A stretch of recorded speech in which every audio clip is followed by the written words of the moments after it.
Cancer express train चलती है, वो बेसिकली इसीलिए चलती है क्योंकि वहाँ पर इतने कैंसर के पेशेंट्स आ रहे हैं जो कि सिर्फ पेस्टिसाइड के यूज़ की वजह से। और हमको रीसेंट स्टडी है जहाँ वो बिल्कुल अब जो है वहाँ की ज़मीन बंजर घोषित हो गई है। आपकी जो मिट्टी है ना सर, वो इतनी कमज़ोर हो चुकी है कि अब वो केमिकल को ज़्यादा दिन बर्दाश्त नहीं कर पाएंगे। जैविक रूप से आप जिस भोजन को तैयार करते हो, खासतौर से सब्जियों को या फलों को, उनकी ड्यूरेशन जो है, उनकी ड्यूरेबिलिटी ज़्यादा होती है। किसान भी इस पोजीशन पे आ गया कि उसको अपने खेतों में रसायनों का इतना अत्यधिक प्रयोग करना पड़ रहा है कि वो अपनी जेब पे भी उसके असर डाल रहा है। इसीलिए हम पिछड़े हुए हैं, क्योंकि अपनी जो ताकत है हमारे देश की, उसी को हम नहीं समझ पाए। कई देशों में हमारे उत्पादों को नहीं स्वीकारा जाता क्योंकि वो रासायनिक उत्पाद है, रसायनों से भरपूर है। नमस्कार दोस्तों, आप देख रहे हैं खबर किसान की यूट्यूब चैनल। मैं हूं आपका दोस्त संकेत शर्मा और आज हमारे साथ मौजूद हैं एक खास मेहमान जिनका नाम है हर्षवर्धन त्यागी जी। हर्षवर्धन त्यागी जी गढ़मुक्तेश्वर के पास एक गांव पड़ता है भदस्याना। वहां पर बीते कुछ वर्षों से जैविक खेती कर रहे हैं, बागवानी कर रहे हैं और मधुमक्खी का पालन कर रहे हैं। बाजार में अच्छे लोगों को शुद्ध शहद पहुँचाने की और जैविक उत्पाद पहुँचाने की बहुत अच्छी मुहिम में आगे बढ़ रहे हैं। तो आज जानेंगे कैसे सफ़र की शुरुआत करी सर ने। और सबसे पहले बहुत बहुत स्वागत है आपका। सभी साथियों को मेरा नमस्ते जी। हर्षवर्धन जी, ये जो शुरुआत रही आपकी, जैसे आप अभी बता रहे थे, बातचीत कर रहे थे कि आप पहले एक बिजनेस था आपका गाजियाबाद के आसपास, लेकिन इस कोविड ने वैसे तो पूरे वैश्विक तौर पर बहुत से लोगों की जिंदगी बदल दी, तो इस कोविड का इम्पैक्ट आपकी लाइफ पे भी पड़ा, वो एक बार बताइए कैसे क्या हुआ था। सर मैं बताना चाहूँगा कि सन 2019 के लास्ट में जी थोड़ा सा बिजनेस मेरा कमज़ोर हो गया था, कमज़ोर पड़ रहा था। और उस बिज़नेस को फिर मार पड़ी कोविड की, कोरोना की। कोरोना के बाद लगा नहीं कि शायद वो बिज़नेस दोबारा उठाया जा सकता है या उसमें मैं दोबारा कामयाब हो सकता हूँ। तो उस दौरान जो है मुझे ये एहसास हुआ कि क्यों ना कुछ ऐसा बिज़नेस या कुछ ऐसा प्रोफेशन तलाशा जाए कोविड के बाद जिसमें स्कोप हो कि हाँ मैं भविष्य में जो है आगे बढ़ सकूँ, आगे कुछ कर सकूँ। तो उस दौरान मैं मधुमक्खी पालन, शहद के बिज़नेस की तरफ, शहद के व्यवसाय की तरफ थोड़ा मेरा रुझान बढ़ा। मैं उसके बारे में काफ़ी कुछ पढ़ रहा था, सुन रहा था, समझ रहा था। कोविड के टाइम में शुरुआत करी थी इस चीज़ की। उस शहद के व्यवसाय को करने के लिए जब मैंने मधुमक्खी पालन, बी कीपिंग की जब ट्रेनिंग का मैंने प्रोग्राम एक अटेंड किया, तो मैंने वहाँ ये सीखा, ये समझा कि वो इंडस्ट्री खुद बड़ी स्ट्रगल कर रही है। और उसका स्ट्रगल करने का पर्पज़ है कि मधुमक्खी पालन जो करते हैं लोग, वो केमिकल फार्मिंग करने वाले लोगों की वजह से बहुत ज़्यादा दुविधा में चल रहे हैं, बहुत सर्वाइव नहीं कर पाते। जी। जहाँ पर मधुमक्खी पालन किया जाता है वहाँ अगर रसायनों का प्रयोग होता है, कीटनाशकों का प्रयोग होता है, तो उसका डायरेक्ट असर मधुमक्खी पे पड़ता है। और उस दौरान, उस ट्रेनिंग मॉड्यूल के दौरान हमें ये बताया गया था कि मधुमक्खी पालन में सबसे बड़ा जो समस्या जो आ रही है किसानों को, वो आ रही है कि केमिकल फार्मिंग की वजह से उनका बिजनेस जो है वो बहुत हद तक नुकसान में जा रहा है। और उस दौरान केमिकल फार्मिंग के मुझे इम्पैक्ट बताए गए उसी ट्रेनिंग मॉड्यूल में। तो मैंने ये देखा कि केमिकल फार्मिंग तो हमारे देश की कृषि को पूरी तरीके से ख़त्म करती जा रही है। तब मुझे एहसास हुआ कहीं ना कहीं कि हमारा जो खुद का जो हमारा खेती बाड़ी जो है, पैतृक जो चलती है, जो पुरानी हमारी खेती है, हम भी कहीं ना कहीं रसायनों से जुड़े हुए हैं उसमें और केमिकल फार्मिंग कर रहे हैं। तो मुझे ये सोचने का समय मिला उस समय कि यार क्यों ना मैं पहले जो है अपनी फार्मिंग को, अपने जो खेती जो हमारी चली आ रही है, घर से शुरुआत की जाए जी, उसको पहले ठीक करूं। और मधुमक्खी पालन करने का तो मेरा व्यवसाय, मुझे इंटरेस्टेड था ही, मैं उसमें इंटरेस्टेड था ही। तो मैंने सोचा कि पहले साथ में जो है अपनी फार्मिंग को भी सुधारा जाए, खेती को भी ठीक किया जाए। तो उस समय में मैंने जो है अपने यहाँ पर फार्म पर आकर सबसे पहला काम ये किया कि मैंने रसायनों का प्रयोग पूर्ण रूप से बंद कर दिया जी। और मैंने सोचा कि क्योंकि मैं फार्मिंग बैकग्राउंड से नहीं था, हालांकि मेरे दादाजी, मेरे फैमिली वाले जो थे पुराने लोग, वो पुराने समय से खेती बाड़ी करते थे। थोड़ा सा बताना चाहूँगा, मैं गाजियाबाद के पास मक्कनपुर हमारा गांव है और वहाँ पर ट्रेडिशनली खेती हुआ करती थी। हमारे परिवार के जो बड़े पूर्वज थे वो सब खेती से जुड़े हुए थे। जब वहाँ पर ज़मीन एक्वायर हो गई थी, गवर्नमेंट ने ज़मीन एक्वायर कर ली थी, तो सन 88-89 में हमारे दादाजी, 3 भाई हैं, उन्होंने मिलकर यहाँ पर ये जगह जो है जहाँ हम बैठे हुए हैं, ये पूरा फार्म जो है तब इकट्ठा कर उन्होंने ले लिया था। और तभी से यहाँ पर जो है हमारे खेती बाड़ी चल रही थी। और साथ में जैसा कि आप देख सकते हैं, आम का बाग उसी समय में लगाया गया था, तो आज पूरा फल फूल रहा है। हमारे दादाजी 3 भाई हैं, उनके सबसे छोटे वाले भाई, मेरे दादाजी के सबसे छोटे वाले भाई श्री महेंद्र सिंह त्यागी जी ने बड़ी अथक प्रयास करके इतना बड़ा बाग ये खड़ा किया। और जब मुझे इस बात की चेतना जागी कि भाई ये फार्मिंग जो है हम कहीं ना कहीं केमिकल से जुड़े हुए हैं, कुछ जानकारी का अभाव है, तो क्यों ना इसे जो है केमिकल से हटा के ऑर्गेनिक में शिफ्ट किया जाए। तो एक्सपेरिमेंट के तौर पे फिर मैंने जो है इसे शुरुआत की और थोड़े से पैच से लगभग मैं 4 एकड़ में खेती जो है यहाँ पर कर रहा हूँ ऑर्गेनिक। और मैंने उसी समय से ये काम स्टार्ट किया कि मैंने पूर्ण रूप से हर तरह के रसायन को, हर तरह के कीटनाशक को यहाँ बंद कर दिया। अच्छा हर्ष जी, ये बताइए कि जब आपने जैविक खेती की शुरुआत करी, जैसे आपने बताया मधुमक्खी पालन से आपने शुरुआत करी, तो किस किस प्रकार के हर्डल्स आए थे? क्योंकि अक्सर लोगों के सामने समस्या आती है कि लोग बड़े स्केल पे करना स्टार्ट कर देते हैं या फिर छोटे स्केल से भी करते हैं तो उनकी समझ में ही नहीं आता, कोई मार्गदर्शन देने वाला नहीं होता, क्योंकि बाजार में काफी कम ही लोग हैं जो ट्रेनिंग करा रहे हैं, और जो ट्रेनिंग करा रहे हैं वो प्रैक्टिकल तो कुछ और ही होता है, वो केवल बोर्ड पे समझा देते हैं या वीडियोस भेज देते हैं। तो उसमें और जब आपने प्रैक्टिकल तौर पे जब करा तो उसमें कितना डिफरेंस लगा आपको? सर मधुमक्खी पालन मैंने जो किया मैं उसके बारे में बिल्कुल बताऊंगा, पर पहले मैं बताऊंगा कि मेरे सामने जो कि मैंने सबसे पहले शुरुआत करी फिर जैविक खेती से, बाद में मैं मधुमक्खी पालन पे गया, तो मैं वहीं से शुरू करूंगा कि क्या क्या हर्डल शुरू हुए। सबसे पहला हर्डल तो सर सामने मेरे ये था कि जब मैंने रसायनों को छोड़ के जब जैविक खेती की तरफ में आया, तो जितने भी लोग जो खेती से जुड़े हुए थे, देहात के थे चाहे शहर के थे, उन सब के लिए मैं एक हंसी का पात्र था। पात्र हंसी का इसलिए था कि सब लोगों को ये लगता है कि बिना रसायनों की तो खेती संभव ही नहीं है। और दूसरा पात्र मैं हंसी का इसलिए भी बना कि लोगों को लगता है कि पढ़ा लिखा एक बच्चा जो है वो क्या खेती बाड़ी कर लेगा, उसे खेती का ज्ञान ही नहीं है, खेती बाड़ी उसके मतलब का काम ही नहीं है, उसे करना भी नहीं चाहिए। एक मिथ बना हुआ है हमारे समाज में। तो कहीं ना कहीं वो भी मेरे लिए एक हड़ल था कि मैं, या फिर लोग ये भी कहते हैं कि खेती बाड़ी तो बेकार काम है, तुम शहरों में नौकरी करो, बिल्कुल करो अपना। बिल्कुल। तो सोच तो थी बिजनेस करने की, खेती से जुड़े हुए, जैसे मैंने बताया कि मैं मधुमक्खी पालन से शुरू करना चाहता था, पर सीखते सीखते आया कि भाई शुरुआत जैविक खेती से भी की जाए, क्योंकि मेरे पास एक पैतृक जमीन है, हाँ, तो मैं उसको जो है पहले जैविक खेती भी करूँ प्लस मधुमक्खी पालन भी करूँ, उसका एक पार्ट है, ये दोनों एक साथ चलती हैं। तो मैं जब इस चीज को शुरू करने लगा तो मैंने देखा कि मैं बाहर की क्या बात करूं, खुद के स्वयं के रिश्तेदार, घर परिवार के लोग ही इस बात को सपोर्ट नहीं कर रहे थे कि भाई क्या करने चल रहा है ये। उनका कहना था कि ज़मीन को बिल्कुल ख़राब कर देगा, बहुत सारी चीज़ें सुनने को मिली। लेकिन कुछ शायद अंदर से ये चीज़ थी कि जितना मुझे लोग दबाते गए मैं उतना ज़्यादा इस चीज़ के ऊपर फोकस करता गया कि नहीं अब मुझे ये करना है। और उसके लिए फिर सबसे पहला काम मैंने ये किया, रसायनों को बंद किया। 6 महीना सिर्फ इस चीज़ में लगाया कि सीखूँ, पहले कोई भी काम करना है तो पहले सीखना है। मधुमक्खी पालन की ट्रेनिंग कर चुका था, जैविक खेती की मैंने जगह जगह ट्रेनिंग की, जो हमारे बहुत अच्छे जैविक किसान हैं, पूरे हिंदुस्तान में बहुत लोग जैविक खेती कर रहे हैं। हालांकि उनका रेशियो कंपैरिजन केमिकल के मुकाबले बहुत कम है, लेकिन बहुत लोग हैं जो बड़ी मेहनत कर रहे हैं इस क्षेत्र में। मैं उन सबसे मिला, क्रांति आ चुकी है जी बिल्कुल। मैं बहुत लोगों से मिला, एमपी में मैंने बहुत ट्रैवल किया, महाराष्ट्र में ट्रैवल किया, गुजरात में ट्रैवल किया, राजस्थान में ट्रैवल किया, जहाँ पर भी मुझे लोग दिखे, हरियाणा में, पंजाब में भी लोग ऐसा काम कर रहे हैं। और ये हमारे दर्शकों को भी जानना चाहिए कि अगर वो जैविक खेती करना चाहते हैं या डेयरी फार्मिंग, देसी गाय का गौपालन करना चाहते हैं, तो सबसे पहले एक रिसर्च करें। जी बिल्कुल। पहले खुद को टटोलें, देखें आसपास के और किसान क्या कर रहे हैं, उनसे सीख लें, उनके अनुभव से। बिल्कुल। तो मैंने वही काम किया, बस केवल मैंने शुरुआत 2020 में जब मार्च से शुरू करना इसे चाहा, तो सबसे पहला काम सिर्फ यही किया था कि केमिकल बंद किया। 6 महीने लोगों के पास गया, संपर्क में गया, उनके सीखा समझा, और उसके बाद फिर मैंने अपने उस अनुभव से जो मैं सीख पाया लोगों से, उनके जो मुझे ज्ञान मिला, उसके थ्रू मैंने जो है यहाँ पर ऑर्गेनिक प्रैक्टिसेस शुरू की, जिसमें कि फिर मैंने सबसे पहले तो है मल्टी क्रॉपिंग करना शुरू किया। सिंगल फसल प्रणाली का हमारे यहाँ पे चलन है, सिर्फ एक ही तरह की फसल लोग उगाना पसंद करते हैं। उससे अलग हट के मल्टी क्रॉपिंग के मॉडल पे आए। बायोडाइवर्सिटी को बढ़ाने का मैंने विचार बनाया कि भाई यहाँ पर जितने ज़्यादा से ज़्यादा जैव विविधता हो, जैविक खेती का एक सबसे बड़ा आधार है वो, उस पर मैंने काम किया। अपने खेत के लिए जो हमें फर्टिलाइज़र तैयार करना है, जो भी हमें खाद तैयार करनी है, वो स्वयं तैयार करने का जो वो था, वो उस तरफ दिशा में मैंने काम किया।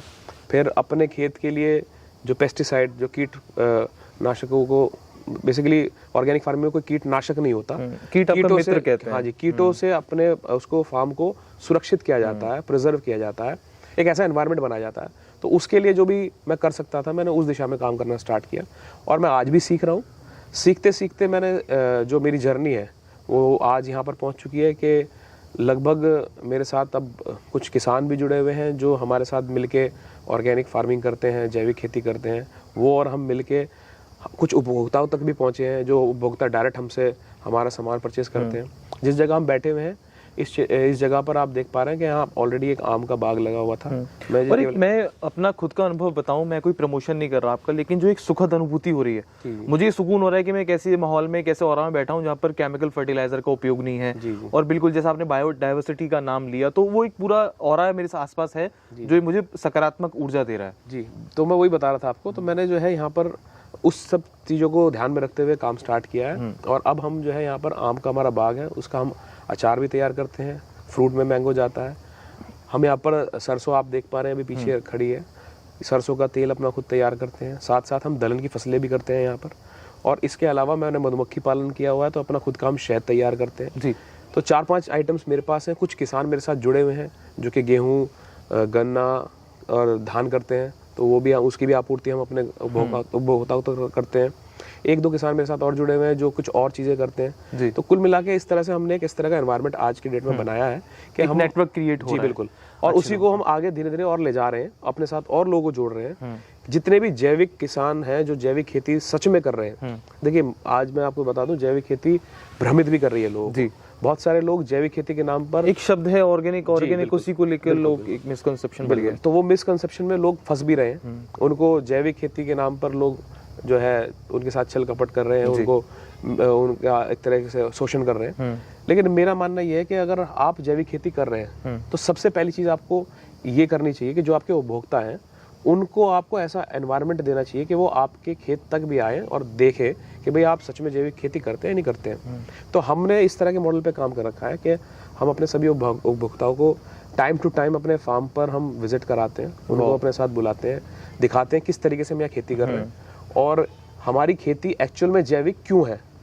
देखिए आपके आज के समय में अगर आप कहें कि जैविक खेती सर्टिफिकेट्स के बेस पे होती हो तो वो बहुत आसान है। कोई भी आदमी आज के डेट में पैसा खर्च करके सर्टिफिकेट ऑब्टेन कर लेता है और उसके बाद उस सर्टिफिकेट का मिसयूज करके लोगों को वही जहर वाले पदार्थ खिला रहा है जी, और उसकी कीमत भी ज्यादा ले रहे हैं जी। तो हम जो है थोड़ा सा उससे अलग हटके काम कर रहे हैं। हम अपना जो भी ऑर्गेनिक जिस भी तरीके से कर रहे हैं उसको बिल्कुल ट्रांसपेरेंसी के साथ करते हैं जी। हमने अपना एक यूट्यूब चैनल बनाया हुआ है, समय समय पर जो भी गतिविधियां हम यहाँ करते हैं वो हम वीडियो के माध्यम से या अपने पिक्चर्स के माध्यम से अपलोड करते रहते हैं। ट्रांसपेरेंसी बिल्कुल, ट्रांसपेरेंसी कस्टमर आपसे कनेक्ट रहता है लंबे टाइम तक। हम अपने सारे उपभोक्ताओं को ये ऑप्शन देते हैं, टाइम पे हम वीकली तो नहीं कर पा रहे लेकिन आने वाले टाइम पे वीकली भी करेंगे, लेकिन अभी मंथली हम एक फार्म विजिट रखते हैं अपने कस्टमर्स की, अपने उपभोक्ताओं की, और वो यहाँ पर आते हैं फार्म, वो एग्री टूरिज्म को भी बढ़ावा दे रहा है। बिल्कुल कुछ उस तरीके से जी।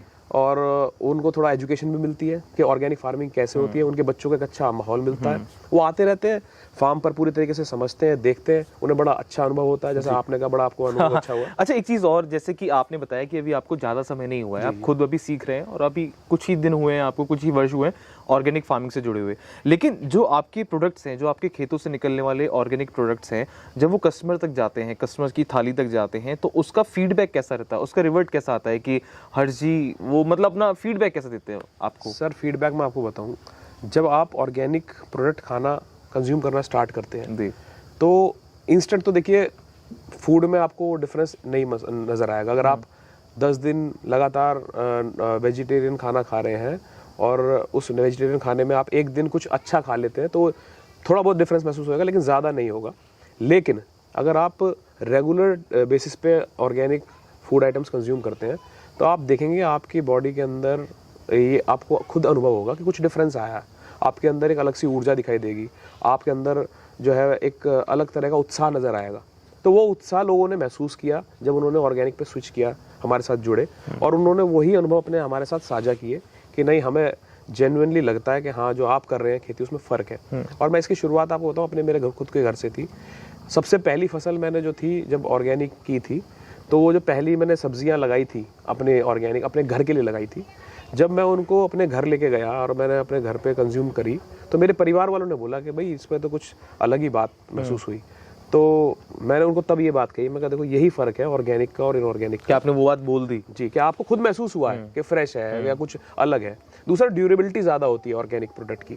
जो केमिकल या रसायनों से तैयार करा गया भोजन होता है उसकी ड्यूरेबिलिटी कम होती है। अच्छा। स्पेशली सब्जियों में, फलों में वो ज़्यादा लास्ट नहीं करती। लेकिन जो जैविक रूप से आप जिस भोजन को तैयार करते हो, खासतौर से सब्जियों को या फलों को, उनकी ड्यूरेशन जो है, उनकी ड्यूरेबिलिटी ज़्यादा होती है। वो ज़्यादा लंबे समय तक फ्रेश रहते हैं और उनमें जो है किसी भी तरह का खराब या गलन होने का जो चांस होता है, संभावना होती है, वो कम हो जाती है। तो कुल मिला के कहने मतलब ये लोगों ने भी महसूस की, मेरे खुद के स्वयं के परिवार ने महसूस की, और लोग उसका फीडबैक भी देते हैं, और इसीलिए हमारे साथ दिन प्रतिदिन लोग जुड़ रहे हैं और हम अपने परिवार को धीरे धीरे बड़ा कर रहे हैं। और उम्मीद है कि आने वाले समय में जो है अपने साथ और किसान जोड़ पाएंगे आज इस समय ऐसी स्थिति में है कि हमारी आपूर्ति नहीं हो पाती है। मेरे पास लास्ट ईयर जितनी भी सरसों हुई वो सारी विद इन 3-4 मंथ्स ही सारा सोल्ड आउट हो गया था तेल। इस बार हमने अपने साथ 2-3 फार्मर और जोड़े कि भाई आप जैविक रूप से हमारे साथ जुड़ो, आपको हम उचित मूल्य देंगे, जो आप मार्केट में सेल करते हो उससे ज्यादा मूल्य पे आपको मिलेगी। तो इस तरह से लोगों को भी जोड़ रहे हैं कि भाई वो भी ऑर्गेनिक प्रैक्टिसेस में उनको एक मोटिवेशन मिल रहा है, प्रोत्साहन मिल रहा है, उनको एक राशि मिल रही है, उनको सपोर्ट मिल रहा है कि भाई उनको प्राइस ज्यादा मिलता है। फिर दूसरा उनको ट्रस्ट भी होने लगा है कि भाई हाँ अब, और वो खुद देखते हैं कि रसायनों से बचने से उनको भी कितना फायदा है, उनकी खुद की सेहत पे फायदा है, उनकी जेब पे फायदा है। क्योंकि रसायन से कहीं ना कहीं किसान इसलिए भी दुखी है कि वो आज उनका जेब पे भी इफेक्ट डाल रही है। दिन प्रतिदिन रसायनों की मात्रा बढ़ानी पड़ रही है फसलों को बचाने के लिए, फसलें नहीं बच पा रही। क्योंकि अब ये इसी तरह से है सर, जिस तरीके से आपको कोई बीमारी हो रही है, आप उसमें अगर एंटीबायोटिक्स लोगे तो जैसे जैसे आप एंटीबायोटिक्स लेते जाओगे उसकी एंटीबायोटिक्स की डोसेज भी काम करना बंद कर देती है। आपकी जो है ना उसमें आपको डोसेज बढ़ानी पड़ती है। बिल्कुल। तो आज किसान भी इस पोजीशन पे आ गया कि उसको अपने खेतों में रसायनों का इतना अत्यधिक प्रयोग करना पड़ रहा है कि वो अपनी जेब पे भी उसके असर डाल रहा है और वो कहीं ना कहीं उससे भी दुखी है। तो जब हमारे साथ जो जुड़े किसान जब ऑर्गेनिक पे आए हैं, उन्होंने इस बात को खुद फील किया है कि वो इस बात का भी सुकून महसूस कर रहे हैं। वो अमाउंट जो दवाइयों पे खर्च कर रहे थे वो उनका बचा है, वो भी बच रहा है, प्लस सेहत पे भी बड़ा अच्छा फर्क पड़ रहा है। आप सर किसी भी खेत में अगर जाएंगे जहाँ पर रसायनों का छिड़काव हो और अगर आप तुरंत वहां जाके बैठेंगे या उसके आसपास से घूमेंगे तो आपका सर चकरा जाएगा, इतना असर डालती है ये आपके ऊपर। और वो रोज रहते हैं इस एक्सपोजर में। एक किसान जो अपने खेत पे काम कर रहा है वो रोज फसलों पे जो है कीटनाशक मार रहा है, रोज उस एक्सपोजर में आ रहा है और फिर उसका असर उसकी सेहत पे पड़ रहा है। तो कहीं ना कहीं वो उस चीज से भी खुश हुए। तो आज हमारे साथ जो है काफी किसान धीरे धीरे जुड़ रहे हैं अलग अलग प्रोडक्ट के साथ साथ। अभी हम इतने बड़े भी नहीं हुए हैं कि अपने साथ बहुत ज्यादा किसान जोड़ पाए, लेकिन चल पड़े हैं उस रास्ते पे हम चल पड़े। बिल्कुल। अच्छा, देश के युवाओं को क्या संदेश देना चाहेंगे अपने अनुभव के अनुसार? क्या लगता है आपको, खेती किसानी फायदे का सौदा है? देश के युवाओं को वापस अपने गाँव की ओर पलायन करना चाहिए, और या फिर अगर वो गाँव तक पलायन नहीं कर पाते हैं तो आप जैसे किसानों के साथ मिलजुल के या एक राशि देकर उनसे कुछ और प्रोडक्ट्स लिए जाएं? क्या संदेश देना चाहेंगे? सर देखिए, एग्रीकल्चर बेस्ड इकोनॉमी है हमारी कंट्री की, और ये देश जो है, अगर मेरा मानना है पर्सनली, अगर किसी क्षेत्र में सुपर पावर बन सकता है, किसी सेक्टर की वजह से सुपर पावर बन सकता है और बनेगा भी ज़रूर, तो वो केवल एग्रीकल्चर ही है। और इसीलिए हम पिछड़े हुए हैं, क्योंकि अपनी जो ताकत है हमारे देश की उसी को हम नहीं समझ पाए और उसी को हमने अंडर एस्टिमेट किया है। आज विश्व के कई देशों में हमारे उत्पादों को नहीं स्वीकारा जाता क्योंकि वो रासायनिक उत्पाद है, रसायनों से भरपूर है। अगर हम अपने देश में साफ शुद्ध आहार उपजाना शुरू करेंगे तो आप देखोगे कि उसका ग्लोबली बहुत अच्छी मार्केट है, जैसे 60-70 साल पहले करते थे। जी जी बिल्कुल, जैसे पहले किया करते थे। तो आज अगर उस दिशा में हम लोग काम करना स्टार्ट करें तो बहुत सारी अपॉर्चुनिटी है। ये इस फील्ड में इतना स्कोप है कि सोच नहीं सकते, और लोग एक्सप्लोर कर रहे हैं उसको। और वही जो आपने बोली, पढ़े लिखों वाली खेती का समय, बिल्कुल आपके और मेरे जैसे लोग आज के इस दौर में खेती से बहुत कुछ करने की ओर बढ़ चुके हैं। और धीरे धीरे आप देखोगे कि आने वाले टाइम में कई एंटरप्रेन्योर्स आपको जो है इस क्षेत्र में निकल के दिखाई देंगे जो एग्रीकल्चर से जुड़े हुए हैं। तो मैं ये नहीं कहता कि केवल खेती करना ही एक व्यवसाय हो सकता है, खेती से जुड़े बहुत सारे व्यवसाय। आप खेती बहुत वास्ट जो लोग कर रहे हैं उनको सपोर्ट करने के लिए खेती से जुड़े बहुत सारे आप जो है व्यवसाय कर सकते हो। तो मेरा ये मानना है कि युवाओं को कहीं ना कहीं इस सेक्टर पर ध्यान देना चाहिए, इस सेक्टर की ओर अग्रसर होना चाहिए। प्लस इस सेक्टर में भी जब हम आ रहे हैं तो इस बात का थोड़ा सा ध्यान रखना चाहिए कि केमिकल फार्मिंग का इस देश में स्कोप नहीं है। आने वाले 5 से 10 साल में आप देखोगे केमिकल इस देश से अपने आप खत्म हो जाएगा। अभी किसान नहीं खत्म कर रहे हैं, लोगों की चेतना जागृत हो रही है। चेतना के अलावा सर वो मजबूर हो जाएंगे। आपकी जो मिट्टी है ना सर, वो इतनी कमजोर हो चुकी है कि अब वो केमिकल को ज्यादा दिन बर्दाश्त नहीं कर पाएगी। इसका रिसेंट उदाहरण पंजाब के बहुत सारे क्षेत्र है हमारे देश में, रिसेंट स्टडी है जहां वो बिल्कुल अब जो है वहां की जमीन बंजर घोषित हो गई है, क्योंकि वहां पर इतना एक्सेसिव केमिकल का इतने सालों से प्रयोग हुआ है कि वहां का वाटर लेवल भी खराब हो चुका है, वहां की सॉइल, लोगों की सेहत के साथ और सेहत भी खराब हो चुकी है। वहाँ से कैंसर नाम की कैंसर एक्सप्रेस ट्रेन चलती है, वो बेसिकली इसीलिए चलती है क्योंकि वहाँ पर इतने कैंसर के पेशेंट्स आ रहे हैं जो कि सिर्फ पेस्टिसाइड के यूज की वजह से। और हमको ये समझना होगा, इस पर काम करना होगा। तो मैं बता रहा हूँ आपको 5 से 10 साल में आप देखोगे लोग मजबूर हो जाएंगे कि इस खेती को वो केमिकल से शिफ्ट करें ऑर्गेनिक पे। तो ये बिल्कुल सही समय है। अगर अभी भी किसान हमारे देश का नहीं जागरूक हुआ, इस क्षेत्र में उसने काम नहीं किया, तो वो मैं कहीं ना कहीं कहूँगा कि वो इतना पिछड़ जाएगा कि वापस आने में उसे बहुत टाइम लग मुख्य जाएगा। धारा से जुड़ने में काफ़ी समय लग जाएगा। तो ये थे हमारे साथ हर्षवर्धन जी, जिन्होंने बताया कि कैसे लॉकडाउन से इनकी लाइफ पूरी चेंज हुई, जैविक खेती की ओर ये बढ़े और इन्होंने आज की डेट में कई सारे किसानों को, कई सारे कस्टमर्स को अपने साथ जोड़ा है और पूरी इनकी कोशिश है कि विष मुक्त खेती जो है उसको बढ़ावा दिया जाए और अपने जो ग्राहक हैं उनकी थाली तक विष मुक्त भोजन पहुंचाया जाए। अगर आप भी इनके फार्म पर विजिट करना चाहते हैं, इनके फार्म का टूर लेना चाहते हैं या इनके प्रोडक्ट्स खरीदना चाहते हैं तो नीचे कमेंट बॉक्स और डिस्क्रिप्शन में हम पूरी डिटेल आपको दे देंगे।